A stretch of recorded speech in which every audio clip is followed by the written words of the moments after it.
Hi everyone, this is Dave from Geekanoids and welcome to my Q&A session video for the 14th of September 2010. Now I've got a few things I need to cover off before I start this session.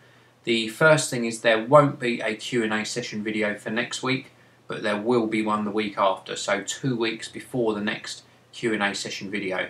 And the second thing I need to cover off with you is where I'm going to be answering these questions from. Now you all know by now, or you should do, that I've got an iPhone app. This is my iPhone and I've got an official Geekanoids app, and if you touch the Tech Q&As icon at the bottom of the screen, there is a little bit of me here doing a little video telling you about the Q&A sessions, and also a submit a question icon on the screen. So you can tap that. That will take you to your mail app on your iPhone or your iPod Touch, and you can then type in a question for me and send it to me via the app. So I'm going to be answering some of the questions that I've received through the Geekanoids app, and the rest of the questions in this video are coming from my Q&A session video of the 24th of August. So a lot of people posted questions in the video from that date, and I'm going to be answering those as well.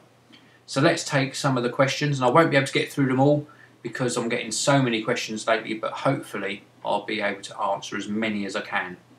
So the first question came from Iron Soldier 123, plus a couple of other people asked the same question, and that is, what is my job? Well, I have answered this previously, but I'll let you know what I do. I spend roughly about 50% of my working time on YouTube. The rest of my working time I do graphic design. I service private clients with brochure designs, leaflet designs, business cards and things like that. So the rest of my time I spend doing graphic design work. And then the rest of the time is leisure time. I've got a couple of kids, so I've got a family life. I enjoy spending a lot of time with my family. So that is how I spend my time. But certainly my main job is 50% YouTube and 50% on my graphic design. So thanks very much for that question. Next question comes from Gamer Bob, or Game3ER Bob, and that is, Dave, are you a gamer? If so, what games do you play and what rig do you play them on? Well, Bob, unfortunately I don't play on a PC. I just don't have time to do that, but my leisure gaming I play mainly on a PS3. I do also have an Xbox 360, but mainly on a PS3. And the games I'm playing at the moment are things like Warhawk and Call of Duty Modern Warfare 2. Now I'm also looking forward to the Sony PlayStation Move system coming out, so I'm going to be trying that and seeing if it gives us some family fun in our gaming, but that's basically what I use at the moment. So thanks very much for your question. Next question is from Arrow1 Archer. What TV and sound system do I use? Well, I've got a Samsung 40-inch LCD TV. It's about 4 years old now, so it's getting on a little bit. It's only got one HDMI socket on the back. Maybe, if that ever goes wrong, I will upgrade it. I do like the films, and I really would like to upgrade to a larger 1080p screen, but until my current Samsung screen goes wrong, I certainly won't be replacing it. As for sound, I use an Onkyo AV receiver, 7.1 channel surround sound. I've got monitor audio speakers, sort of floor standers for the front and the centre speaker, and then I have these small dipole speakers on the wall, and you can probably see them in this video in the background, but I have 4 of those on the walls, and I'm very happy with the sound it produces. Again, I've had those for around about 4 years and don't think I'll be replacing them anytime soon. So great question, that one. Next one is from Everything Tech 1020. Do you think the MacBook Air is worth the money? Well, to be honest, I think it's only worth the money if you need a very, very light, ultra portable MacBook. If I was spending my money, I would buy just the white MacBook or the 13-inch MacBook Pro. It's a tiny bit heavier, a little bit bigger to carry around, but you're getting so much more for your money. I think the MacBook Air was a fantastic idea from Apple, but I just don't think it is great value. So, fantastic question. Next one is from Jack HR. Would you recommend a Dell Studio laptop for video editing? I'm looking at one with either a i5 or an i7 processor, and which one is best? Well, I'm not that clued up on PC laptops, to be honest, but certainly an i5 or an i7 processor would be more than enough to do video editing. Now, Dell do an Inspiron 15R and a 17R, and I believe the 17R comes with an i5 processor, and it costs around about the £799 mark. There's also a range of Sony Vaio laptops, I think the E series, which come with either an i3 or an i5 processor, and again I think they offer quite good value for money and would be perfectly capable of doing video editing. So yeah, if you're looking specifically at Dell, maybe not the Studio, maybe look at the Dell 17R if you're looking for one of the larger screen machines. The battery life is reportedly not that fantastic on them, but certainly the processor is more than capable for what you're looking for. So great question. Next question from Samsaurus1. Is that the Motorola Milestone that you have, basically a European version of the Motorola Droid X? Well, very similar in feature wise, but certainly quite different phones. I think the Droid X offers up a slightly larger screen. I'm not really sure on this one, but I think they're quite different phones for different markets. But certainly if you're looking for one of Motorola's later mobile phones, you want to hang around until the mid to late September, and you should be able to pick up a Motorola Milestone 2, probably latter part of September actually. And the Milestone 2 is a fantastic looking device, 1 GHz processor, 5 megapixel camera, HD video recording, and Android 2.2 operating system software. So Froyo is going to be available on the Milestone 2, and it looks absolutely fantastic. And with that Moto Blur overlay UI on it, it looks like Motorola have done a fantastic job with this new phone that's coming at the end of the month. So certainly one to look out for. I hope that sort of answered your question. Thank you very much for sending that one. Next question is from Cyberzone111, asking for a recommendation for a good laser printer. Well, you haven't mentioned whether you need colour output or black and white output, but either way I would look at something from the Xerox range. I think that they offer up very good value for money. The consumables aren't that expensive too on the Xerox range, so look at maybe their phaser range of laser printers. You can probably pick one up if you're looking for a simple black and white one for under £100, or round about the £100 mark, and probably round about 180-ish if you're looking for colour output. So certainly check out Xerox. Thank you very much for that question. Now next one is from Pimp Your iPhone 3G. And there's quite a few questions in here, but basically if I didn't do video reviews on YouTube, what do I think I'd be doing instead, and where do I see myself in 12 months from now? Now the first one, if I wasn't doing YouTube, then I would be doing my graphic design full time. Thoroughly enjoy doing design, so that would take up all of my time rather than just 50% of my time. And where do I see myself in 12 months from now? Well, I'm hoping that by this time next year my YouTube channel will have hopefully 20,000 plus subscribers, and I'll be getting a lot more views. That's what I'm really hoping for. I'm also really planning over the next 12 months to introduce more guest reviews onto the channel. It allows me to spend more time testing products, so I'm hoping to do less sort of smaller reviews and more in-depth reviews from myself, and then introduce these guest reviews a lot more for things like the cases and some of the more interesting bits as well. So really hoping to mix things up a bit over the next 12 months. So thanks very much. That is an absolutely fantastic question. Next one is from the Darkness Pixo. Can we add you on PS3 or Xbox? Well, I spend most of my time on PS3. You will also catch my son playing on the PS3 under my gamer tag, and it's Davo Mr. Mac. So you can certainly add me on PS3. Go easy on me. I'm not a fantastic gamer. I play for leisure. I'm quite serious, I suppose, on some of the games, but mainly for leisure time. And if you're playing against somebody who's an absolute whiz on Call of Duty Modern Warfare 2, then that's most likely not me. That's most likely my son playing it. But yeah, feel free to add me. Next question from Apple Genius 0921. What are your export settings from ScreenFlow and or Final Cut, or whatever I use, for 720p and 1080p? Well, Oliver, thanks very much for that question. Just to let you know, I use Final Cut Express on the Mac and ScreenFlow on the Mac as well, and I also use Adobe Premiere over on the PC. On the Mac side, I only ever export 1280 by 720, and that's because I upload a lot of video, and if I was uploading 1080p videos to YouTube, I would never get the uploads done. So I've stuck to 1280 by 720, and I just use the standard 1280 by 720 settings, H.264 compression. I don't change anything else. On Adobe Premiere on the PC, I use the YouTube HD preset, and that exports at 1280 by 720 as well. It's a very short answer really. I just used the basic settings that are available from those presets in the menus for those applications. Next question from Eddie U23. I have an iPod Touch 2G, 3G, 8GB model. Should I upgrade to the new iPod Touch 4G? Well, the 4th generation iPod Touch, as I'm recording this, I'm expecting a delivery today of it, so I can't really pass judgment on it.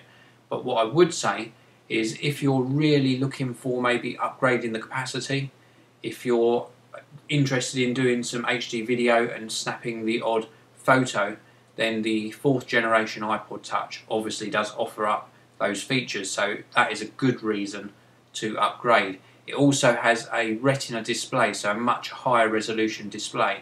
So if you're into really having the top end iPod Touch, then certainly upgrade. But if you're not really needing the latest and greatest iPod, and you mainly use your iPod Touch for the occasional gaming but maybe mainly music, then stick with what you've got and save yourself a few pennies. You know, it's not cheap to upgrade when the latest one comes out every time. So Eddie, I would say if you really need those new features, then yeah, go for it if you've got the money. If not, stick with what you've got. You've still got a great iPod Touch, so no need to really upgrade. Next question is from All in the Best. Hey Dave, quick question, what are you driving? Well, I wish I was rich and I was driving a really posh car. I absolutely love BMWs actually, but unfortunately don't drive one. I drive a Vauxhall Astra, a very basic car. Maybe when I hit it big time on YouTube and I get up to 1 million subscribers or something like that, maybe I'll be able to treat myself to a new car. But for the time being, very happy with my car. It's certainly good for getting from A to B. Don't do a lot of driving really, but certainly Vauxhall Astra, good enough for me. Next question is from Saxophone Man 23.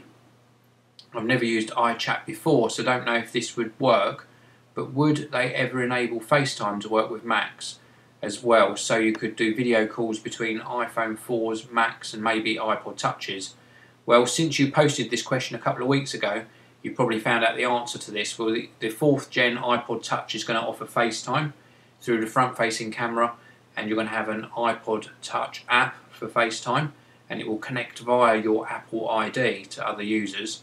So they'll get a request saying, do you want to accept FaceTime request from this user? And if they accept, then you can then make FaceTime calls with your iPod Touch. And then there's also recently been rumours that the next version of iChat on the Macs will include a FaceTime option, so you can FaceTime call to iPod Touch and iPhone 4 owners.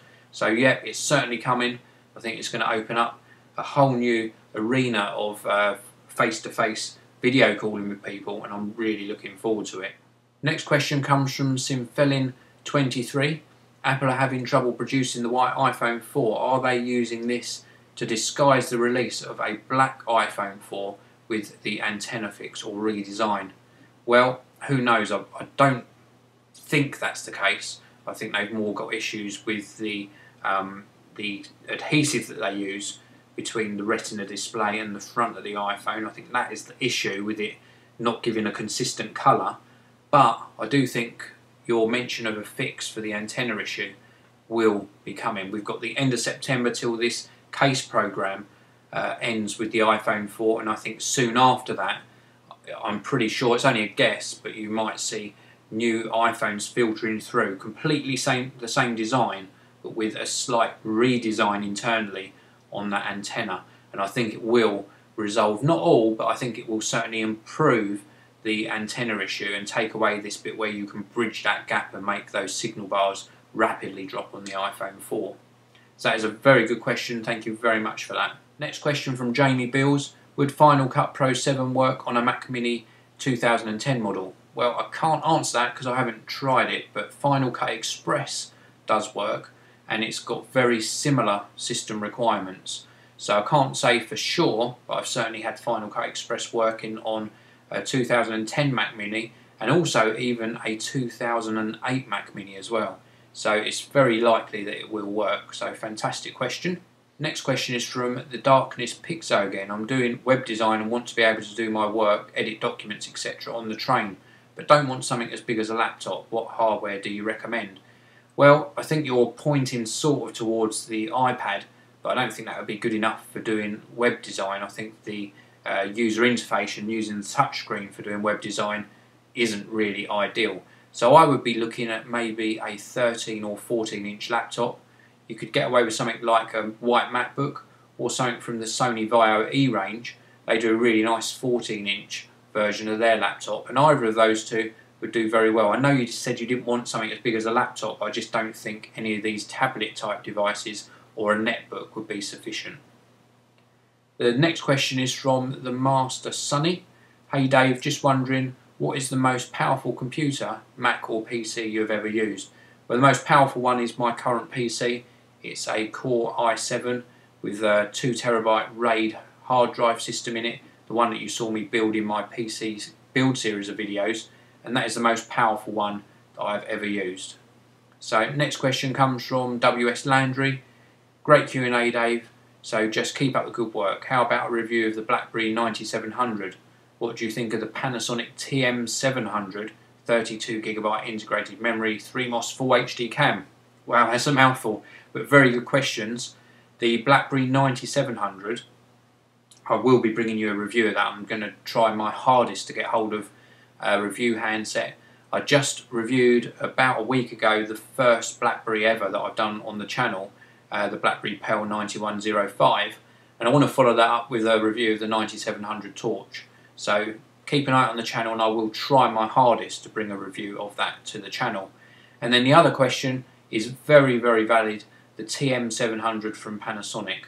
Well, the great news is that I actually own a Panasonic HTC SD700, which is exactly the same as the TM700, except it doesn't have the 32GB integrated memory.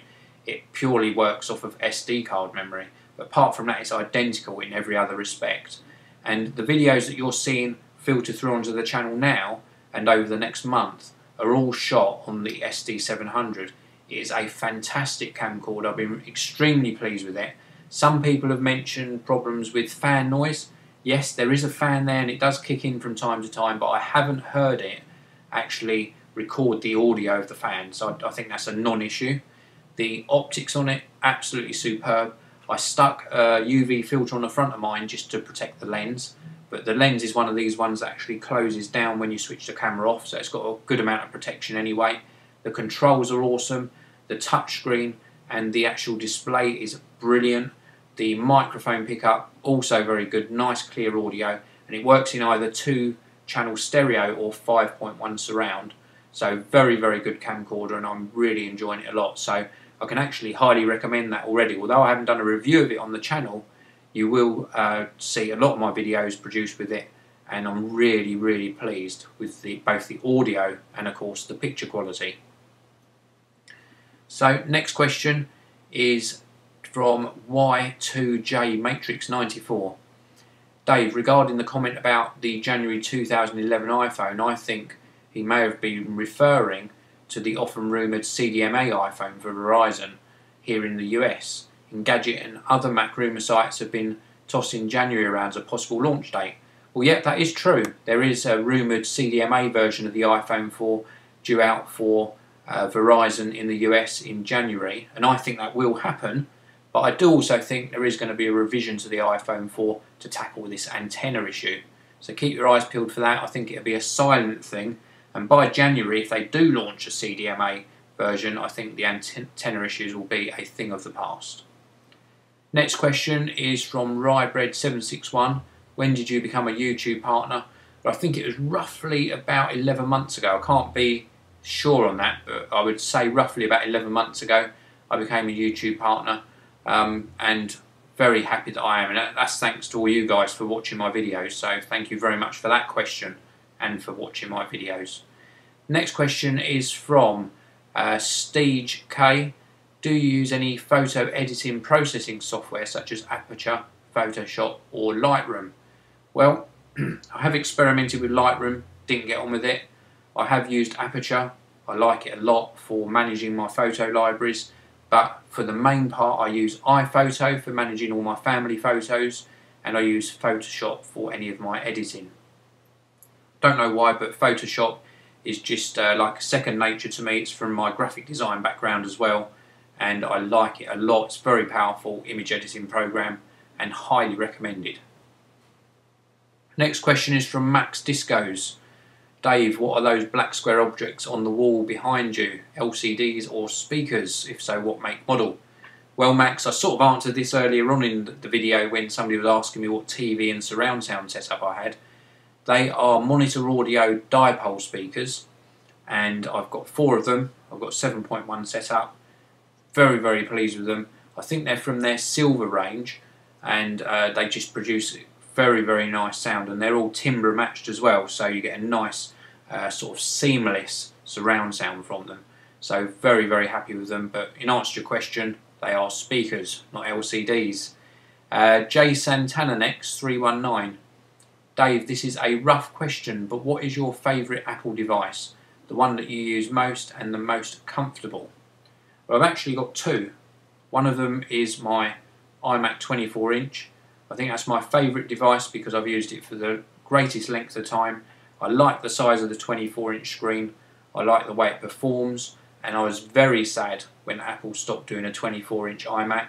I know they've got the 21.5-inch and that massive 27-inch now, but I just wish they did something in the middle ground, because I really think that 24-inch screen was the right size for a lot of people.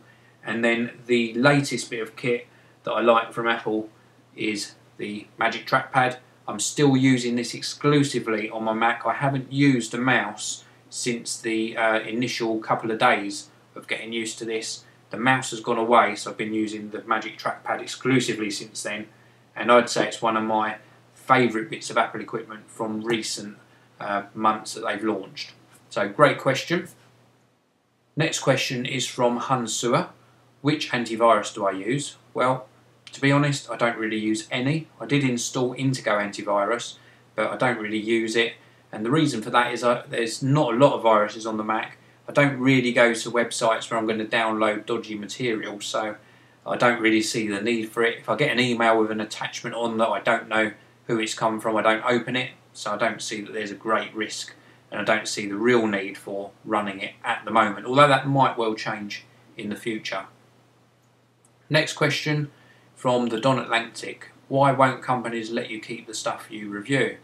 Well, a lot of the equipment I review is very expensive, and I don't mind sending it back. I don't do this reviewing job to just get products. I do it because I love testing it and I love bringing you guys the video reviews, so it's not my main priority to keep the product.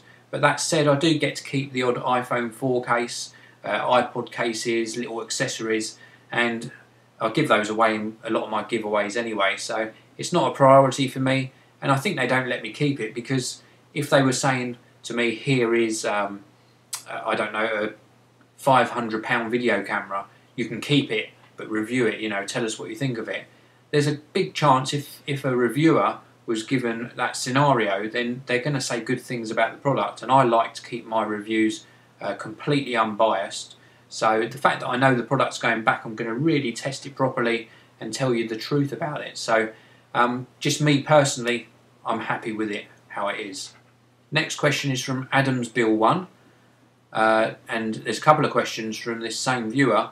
Does that Motorola, so he's referring to the XT720, use a micro SIM like your iPhone 4?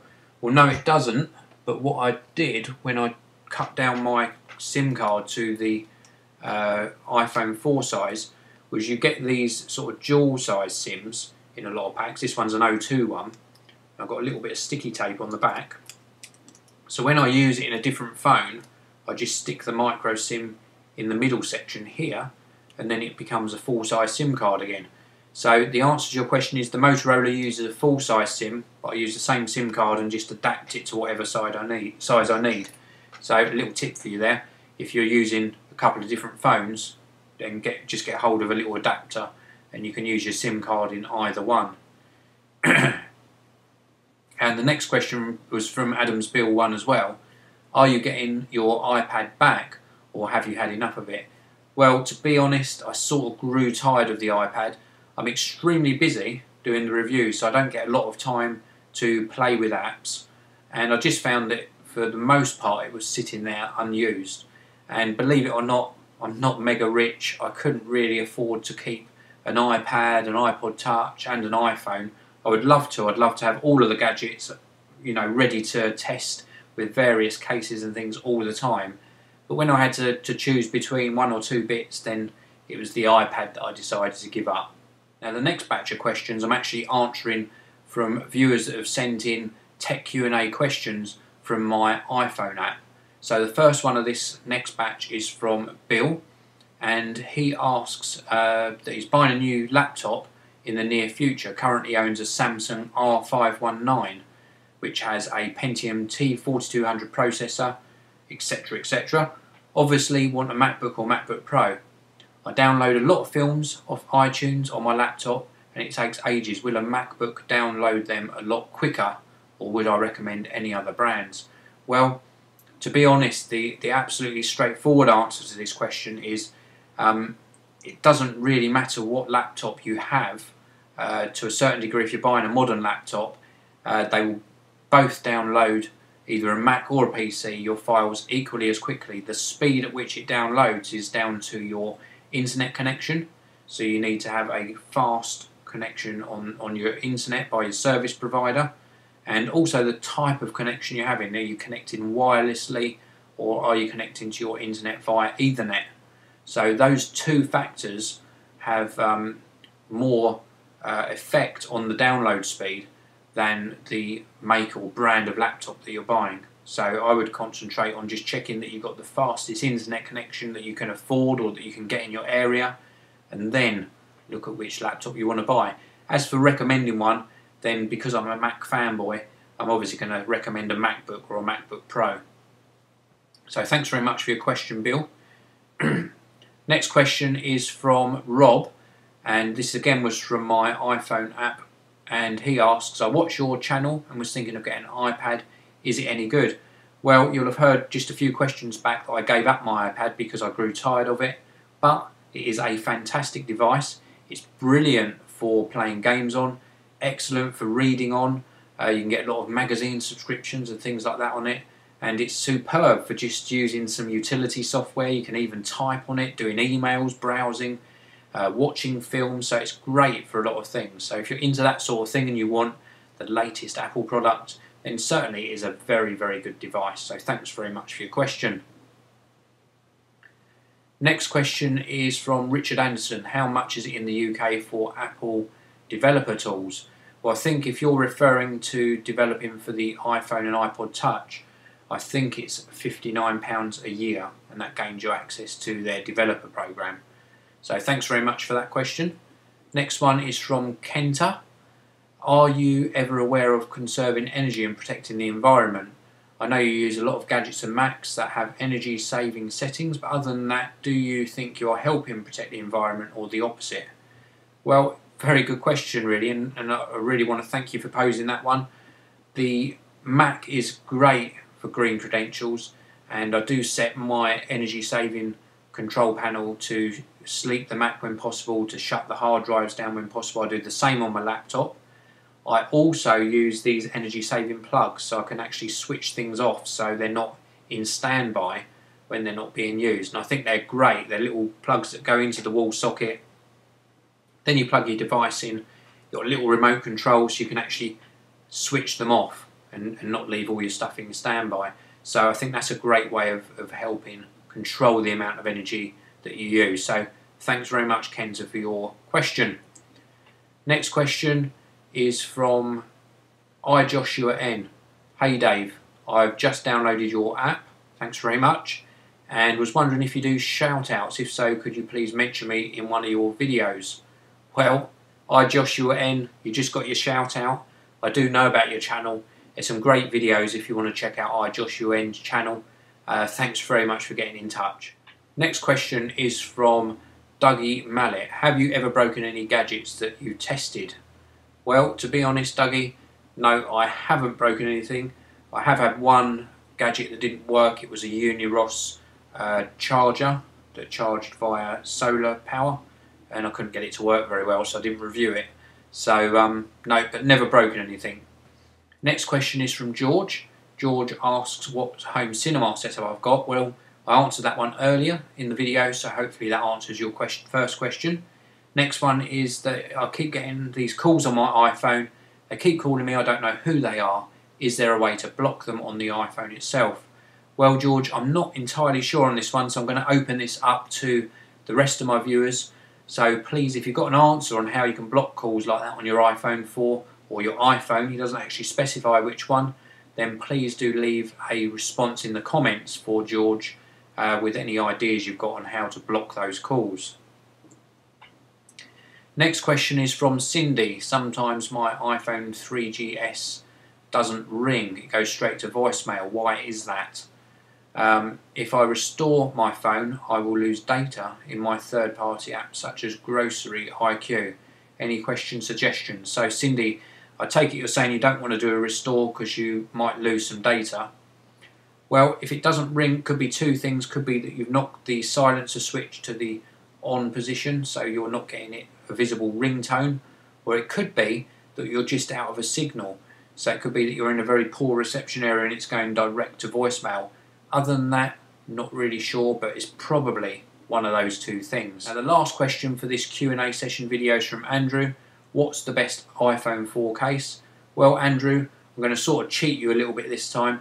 I'm not going to answer this question in this video because I've just started up a lot more iPhone 4 coverage, and I've got probably about 20 iPhone 4 case reviews going onto the channel over the next few weeks. So what I'm going to say to you is just keep watching for the next few weeks. You're going to see a lot of iPhone 4 coverage and a lot of suggestions for iPhone 4 cases from the likes of Griffin, Signet, Scoche, Incipio, a whole host of cases. I've even got some from Spec Products as well. So please keep watching, and I'm sure your question will be answered through my video reviews. Well, thank you very much for watching. As I said, there's not a Q&A session video next week, so 2 weeks till the next Q&A session video. Keep the questions coming, and thank you very much for watching.